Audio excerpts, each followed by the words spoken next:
අද අපි cutlet හදමු. Cutlet හදන්න කලින් රසට පිරවුම හදාගන්න ඕන. ඒකට මම තෙල් ටිකක් ලිපේ තියාගන්නවා. තෙල් ටික රත් වෙනකොට සුදු ලුණු කරපිංචා එකතු කරගන්නවා. සුදු ලුණු කරපිංචා පොඩ්ඩක් බැදුණු ගමන්ම මම සියුම්ව කපාගත්ත ලුණු ටික එකතු කරගන්නවා. ඒකට අමමිරිස් ටිකකුත් එකතු කරගන්නවා. දැන් මේ ටික කලවම් කරලා මම කහකුඩු සල්පයක් ඊළඟට ලුණු කුඩු සල්පයක් ඒ වගේම කැලි මිරිස් ටිකක් ගම්මිරිස් කුඩු ටිකකුත් එකතු කරගන්නවා.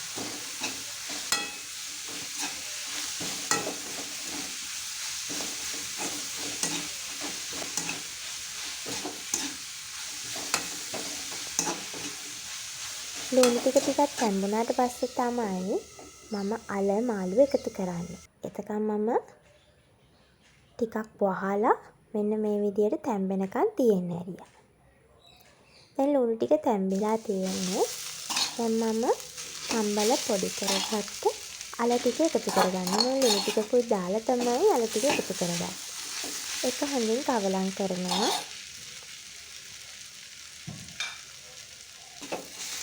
ඒ වෙනකොට මම මාළු ටිකක් තම්බලා කට ඉවත් කරගෙන තියෙනවා. මේකට මාළු ගන්නදී රස මාළු වර්ගයක් ගන්න. මම ගත්තේ මෙතෙන්දී කෙලවල්ල මාළු. මේකට සැමන් උනත් එකතු කරගන්න පුළුවන් අපිට. දැන් මේ ටික හොඳට කවලම් කරලා රස බලලා ලුණු ගම්මිරිස් නැවත අපට එකතු කරගන්න පුළුවන්.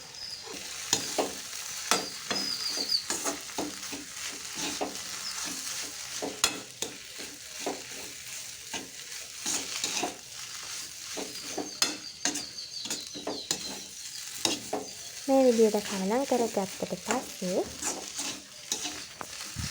අපේ පිරවුම රෙඩි.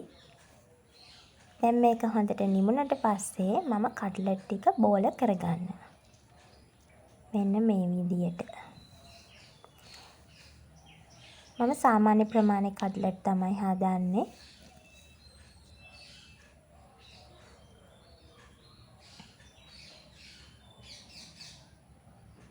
මේ තියෙන්නේ මම හදාගත්ත බෝල ටික. ඊළඟට මට තියෙන්නේ බැටර් එක හදාගන්න. ඒකට මම පාන් පිටි ටිකක් හොඳට හලාගෙන තියෙන්නේ. ඒකට මම ලුණු කුඩු සල්පයක් එකතු කරලා හොඳට මිශ්‍ර කරගන්නවා.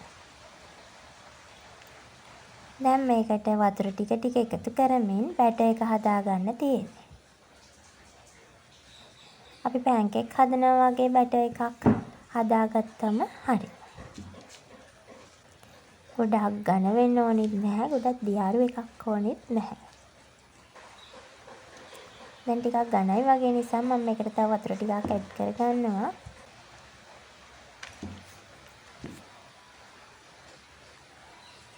හරි. දැන් අපේ බැටර් එකත් රෙඩි. දැන් බිස්කට් කුඩු අරගෙන තියෙනවා පාන් කුඩු කියන්නේ. ඊළඟ මේ බැටර් එක හරි. ඊළඟට මේ බෝල ටික ලෑස්ති. දැන් මේ බැටර් එකට මේ විදිහට බෝලයක් දාගෙන අපි හැන්දෙන් මේකේ දවට ගන්නවා. මේක අත් දෙකේම ගා ගන්න එපා. එහෙම නැත්නම් අපිට පාන් කුඩු තවර ගද්දී අමාරු වෙනවා. මෙන්න මේ විදිහට අපි පාන් කුඩු එකේ මේක තවට ගන්න ඕන.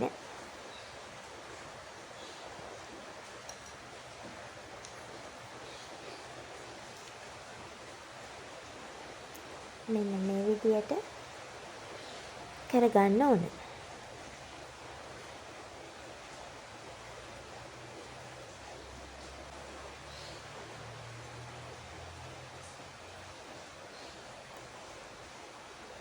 හරි මෙන්න මේ විදිහට තමයි අපි පළවෙනි කට්ලට් එක හදාගත්තා.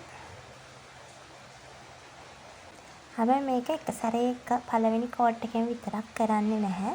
මම නැවත වතාවක් මේ බැටර් එකේ දාලා නැවත පාන් කුඩු ටිකක් දාගන්නවා. මම දෙසරයක් ඒක කරනවා.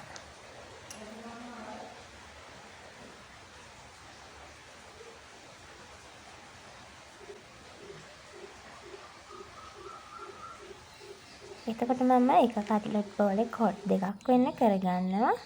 මේ තියෙන ඒ විදිහට මම හදාගත්ත කට්ලට් ටික.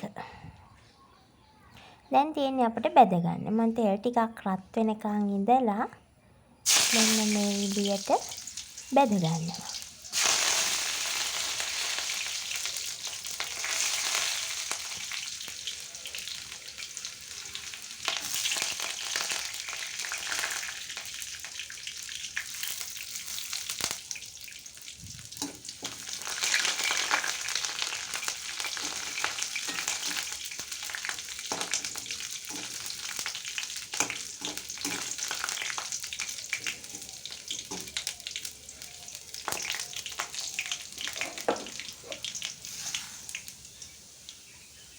මේ විදිහට අපිට පිපිරෙන්නේ නැති විදිහට බෙද ගන්න පුළුවන්.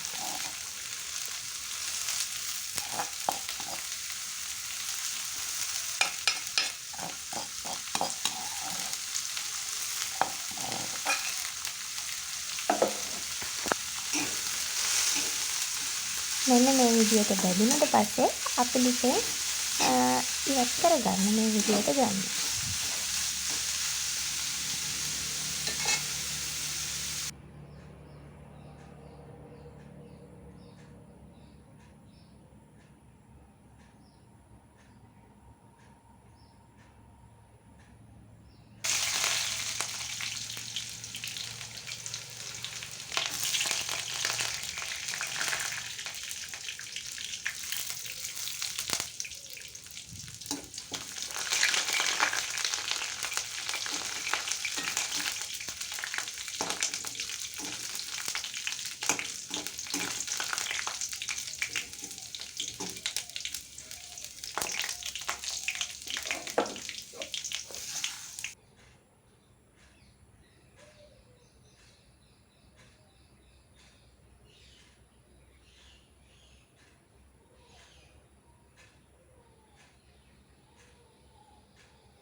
මෙන්න මේ විදිහට අපි කට්ලට් ටික ඔක්කොම බෙදගත්තා.